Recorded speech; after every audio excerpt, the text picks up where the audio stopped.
Greetings and welcome to RuralVacantLand.com, where we have easy, cheap land.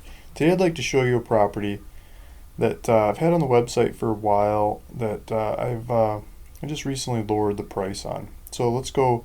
This one's in New Mexico, and it's almost 5 acres, and it's just outside of Albuquerque. So it's Bernalilo County, and so if we pull up Bernalilo County, New Mexico for sale, filter, we get the property. So the one I'm talking about is this 2,499 one. It's if we click on that, we get the property. Um, I got a buy it now button. You can click on that if you want to buy it. Just buy it. You don't have to wait for me to do paperwork or anything. You just fill out your information, and I'll get it all recorded, get it into your name in short order.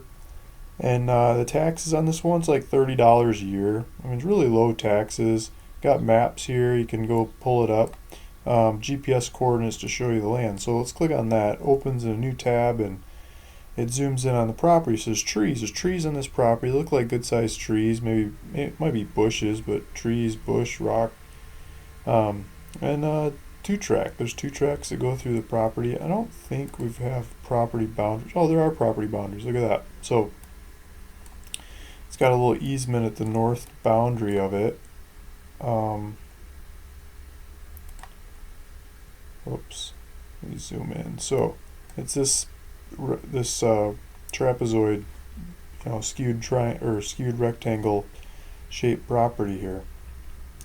And so if you remember that shape, it's just this thing that goes along. So you get trees. It goes up to this road, and this road, if you follow it out this way, it goes to a bigger road.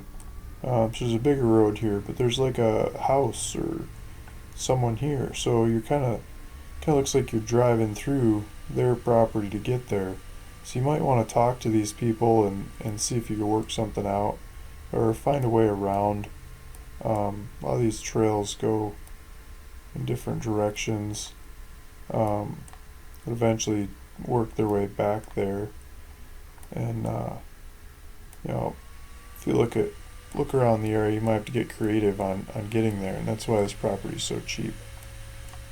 Maybe if we follow where this road goes the other way, it goes somewhere else, that you can get out to it. You come in from maybe up here. I mean, it looks like comes in a couple different routes, kind of through their property, or different tracks running in different ways. Maybe you could go off of one of these roads and down. That's the detective work you're going to have to do. I've never been there, but you have to look at it and see which route's most accessible or most friendly to get in there and go take a look at the property. So this property, if we zoom out some more, I'll tell you a little bit more about this area from my understanding. What I understand, here's Albuquerque, and so property prices are pretty high in Albuquerque. You get into the mountains, and different parts of the mountains are still high too, but you get up here, a little higher elevation, you get a little bit different weather, and some people love it, some people don't. But you could have snow problems in the winter, but you get a lot more friendly with the neighbors in this area. And this is Chilele. Here we go. This name, these people, this is like an old Indian name. It's Chilele. This whole area is old Chilele land grant. And the Chilele land grant, if you Google Chilele land grant, you'll get all kinds of history about this. I think it's back in the 1800s or so. The land was granted to the people in the area. You could call them squatters, or the people that are living there, the people that were using the land. It wasn't being used by whoever had control of it, and they gave it to the people. And the people were probably excited to actually get to ownership of the land, so they didn't care so much about the stipulations. But the stipulations on it at the time were that you can't transfer the land for a certain amount of time, and even then after that you can't transfer it to somebody outside of the Chilele land grant. So some of the other people in the area, or friends, or I don't think it's friends, or family or people in the area. And so a generation or two or three goes by, and it makes less and less sense for those kinds of rules to be around. Because people want to sell out. People in the area would like to sell out to others, and other people from outside would like to buy in, and you got these rules. So what if you look around the area, you get all these different neighborhoods. So the neighborhood guys started coming in because the land was cheap here because of the different regulations of trading land. It gets goofy about trading land in this area.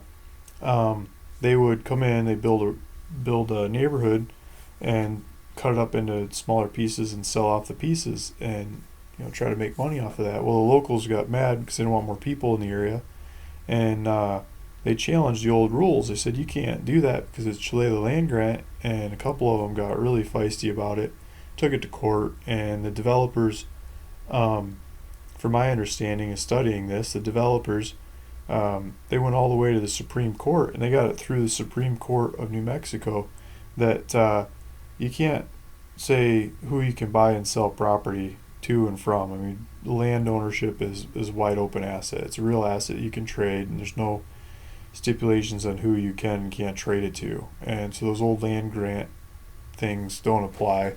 And so the Supreme Court overturned those rules, and there's a precedent there from the land developers that got it through that makes it okay for all the rest of the people to buy and sell land to anybody they want. And so it's taxed, it's county, it's on the county tax roll. It's not like an Indian reservation or something land, and it's taxed land that you can trade. So that determination went through. You can buy and sell it and get it recorded. It's legal transfer, and the state, the eye of the state. And if you go to the title companies, from my understanding, you try to get title insurance on land like this, they won't do it because of those old rules. They don't want to insure something and have something go wrong and they lose their money, right? They're very, very, very, very, very conservative businesses, title insurance people. So to be able to finance building stuff on a property like this, you got to get title insurance. So the banks won't finance, from my understanding, because you can't get title insurance. You can't get title insurance, you can't get financing. So then you're stuck with property that you can't finance. And so you can buy the land, you can build stuff on your own, you can pay cash, you can do horse trade your way through and make it work, but you can't go to the banks and get financing on it. So if you're okay with land like that, and with all those weirdnesses in the past, you can get land that's really cheap, cheapest land in the area, anywhere around Albuquerque. You get basically 5 acres for, I was asking $24.99 for this 5 acres. You just click here, buy it now, do all the paperwork, and $24.99 you get 5 acres of land, and you can go make your way on it. So I make it cheap and easy, and I just explained all the issues that are out there on the property that I know about. And if you're okay with those issues, you can navigate your way through. You can get a good deal on a piece of property. Thanks for listening. Thanks for watching. This is Luke Smith with ruralvacantland.com, and hope this is the right property for you. Thank you.